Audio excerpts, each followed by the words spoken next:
Hi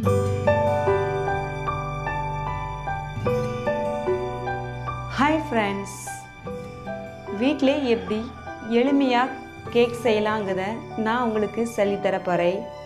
எப்படி பண்ணலான்னு சொல்லி பார்ப்போம். அதுக்கு ஃபஸ்ட்டு தேவையான பொருள் என்னதுன்னா, ஒரு 3 முட்டை எடுத்துக்கணும். அந்த 3 முட்டையை நல்லா ஒரு பெரிய மிக்ஸி ஜார் எடுத்து அதை நல்லா உடச்சி ஊற்றி நல்லா ஃபீட் பண்ணி எடுத்துக்கிடணும்.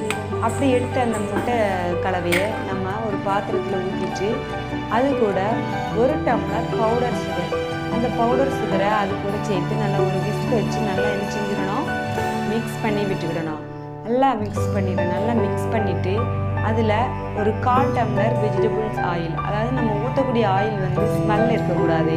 அதாவது நீங்கள் சன்ஃப்ளவர் ஆயில் ஊற்றிக்கிடுங்க, அதான் பெட்டராக இருக்கும்.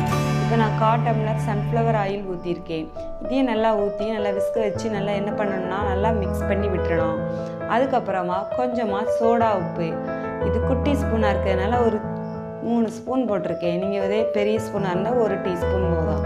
இதை நல்லா போட்டு நல்லா மிக்ஸ் பண்ணிடணும். மிக்ஸ் பண்ணதுக்கப்புறமா 1 டீஸ்பூன் வெனிலா எசன்ஸ் இதையும் ஊற்றி நல்லா மிக்ஸ் பண்ணிவிட்டு அதுக்கப்புறமா நமக்கு தேவையான பொருள் என்னென்னா 2 டம்ளர் மைதா மாவு. இந்த மைதா மாவை நான் நல்லா சலிச்சிட்டு எடுத்து வச்சுருக்கேன். நீங்கள் சலிச்சிட்டு யூஸ் பண்ணுங்கள். சலிச்சு எடுத்த அந்த மைதா மாவை இது கூட சேர்த்து நல்லா மிக்ஸ் பண்ணிடணும். நல்லா கட்டி விடாமல் நல்லா மிக்ஸ் பண்ணிடணும். மிக்ஸ் பண்ணிவிட்டு நம்மளுக்கு காய்ச்சி ஆற வச்ச ஒரு பால் வந்து நான் இப்போ 1 டம்ளர் எடுத்திருக்கேன். நம்மளுக்கு 1 டம்ளர் தேவைப்படாது. கொஞ்சம் கொஞ்சமாக ஊற்றி அந்த கேக்குக்கு தேவையான அளவு, அதாவது ரொம்ப தண்ணியாகவும் இருக்கக்கூடாது, அதே சமயத்தில் ரொம்ப கட்டியாகவும் இருக்கணும். ஓரளவு நல்லா மீடியமாக கொலகலான்னு இருக்கணும். அந்த மாதிரி வர்ற அளவுக்கும் அந்த பாலை ஊற்றி ஊற்றி நம்ம நல்லா மிக்ஸ் பண்ணிடணும். அது ரொம்ப தண்ணியாகவும் இருக்கக்கூடாது, அதே சமயத்தில் கட்டியாகவும் இருக்குது. அந்த மாதிரி ஒரு கன்சிஸ்டன்சியில் நம்ம அதை கலந்து எடுத்துக்கணும். ரொம்ப இதை வந்து ஃபீட் பண்ணக்கூடாது. அதுக்கப்புறம் இது இப்போ நம்மளுக்கு கேக்குக்கு தேவையான பொருள் வந்து இப்போ நம்ம தயார் பண்ணி வச்சிட்டோம். அடுத்து நம்ம என்ன பண்ணணும்னா, வேறு ஒன்றும் இல்லைங்க, எங்கள் வீட்டில் உள்ள ஒரு சின்ன 3 லிட்டர் குக்கர் எடுத்திருக்கேன். இந்த குக்கரில் உட்பக்கமாக கொஞ்சமாக நெய் தடவிருக்கேன். நல்லா நெய் தடவிட்டு, என்கிட்ட பட்டர் ஷீட் இல்லை, அதனால் நெய் தடவிருக்கேன். பட்டர் ஷீட் இருந்தால் நீங்கள் பட்டர் ஷீட் மட்டும் போட்டால் போதும், நெய் தடவிட்டு.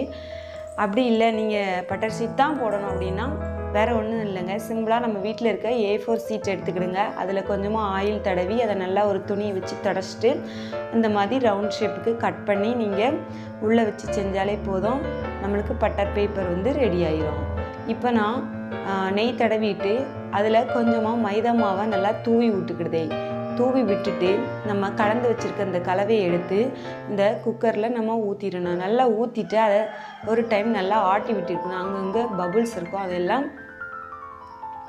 நல்லா சேர்ந்து வர்றதுக்காண்டி நல்லா அதை ஊற்றி நல்லா ஆட்டி விட்டுக்கிடணும். ஆட்டி விட்டுட்டு இப்போ என்ன பண்ண போகிறோன்னா, நம்ம ஹேர் ஸ்டவ்வில் நம்ம தோசைக்கல் இருக்குல்ல, அதை வச்சு நல்லா ஹீட் பண்ணிடணும். ஒரு 5 மினிட்ஸ் நல்லா ஹையாக வச்சு நல்லா கல் சூடானதுக்கப்புறம் அதை சிம்மில் வச்சுக்கணும். சிம்மில் வச்சுட்டு இப்போ அந்த குக்கரை தூக்கி நம்ம அது மேலே வைக்கணும்.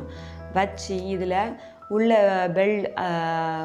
குக்கரோட அந்த பெல்ட் போடக்கூடாது.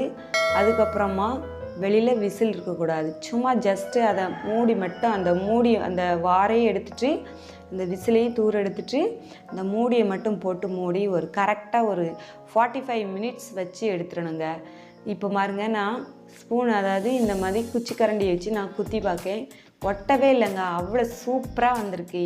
இப்போ இதை நம்ம கொஞ்சமாக சைடில் இந்த மாதிரி குத்தி ஒரு ஸ்பூனை வச்சு குத்தி விட்டு அதுக்கப்புறமா நம்ம இதை ஒரு பிளேட்டுக்கு மாற்றிடணும். இங்கே பாருங்கள் எவ்வளோ சூப்பராக வந்திருக்கு, நல்லா ஸ்பாஞ்சியாக இருக்குது. இப்போ நம்ம இதை சைடில் உள்ள அந்த கொஞ்சம் இந்த ப்ரௌன் கலரில் இருக்கல, இதெல்லாம் நம்ம கத்தியை வச்சு நல்லா கட் பண்ணி எடுத்துடணும். எடுத்துட்டு அதுக்கப்புறமா மேலே உள்ள அந்த பகுதியையும் நல்லா நம்மளுக்கு சேஃபாக வரணுங்கிறதுக்காண்டி கட் பண்ணி எடுத்துடணும். எடுத்துகிட்டு இப்போ இதில் என்ன பண்ண போகிறோன்னா, ஒரு சாக்லேட், அதாவது நாங்கள் வந்து கடையிலே சாக்கோ பவுட்ரு வாங்கினா அது ரொம்ப இருக்கும், அதை நாங்கள் யூஸ் பண்ண முடியாது அப்படிங்கிறதுக்காண்டி சாக்லேட் வாங்கிக்கிடுதோம். நம்ம இப்போ யாராக இருந்தாலுமே அவ்வளோ காணும் தேவைப்படாது. அதனால் நம்ம கடையில் இதோட விலை வெறும் 100 ரூபா தாங்க.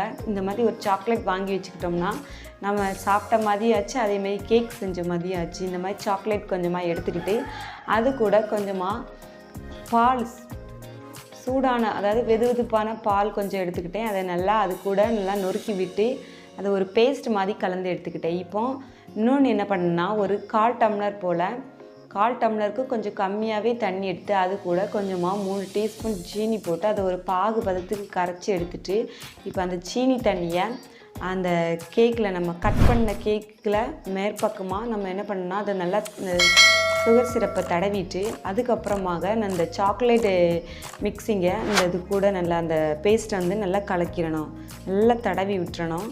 அதுக்கப்புறமா இந்த வெட்டின பாதி பீஸை அது மேலே வச்சு அமுக்கி லைட்டாக ப்ரெஸ் பண்ணி கொடுத்துட்டு அதுக்கு மேலேயும் இந்த சாக்லேட் க்ரீமை நல்லா தடவி விட்டுறணும்.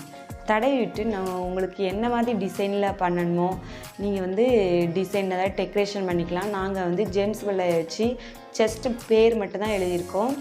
எழுதி நாங்கள் இந்த மாதிரி ஹாப்பி பர்த்டே கேக் பண்ணி நாங்கள் வெட்டியிருக்கோம். இது ரொம்ப டேஸ்ட்டாக இருந்தது, நல்லா லேயர் கேக் மாதிரி வந்திருக்கு, ஸ்பாஞ்சியாக வந்திருக்கு.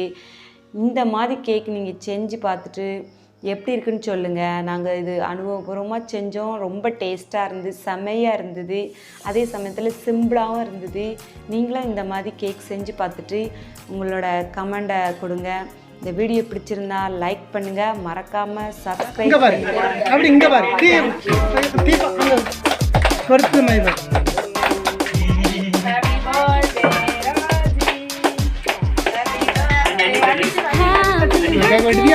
Happy birthday,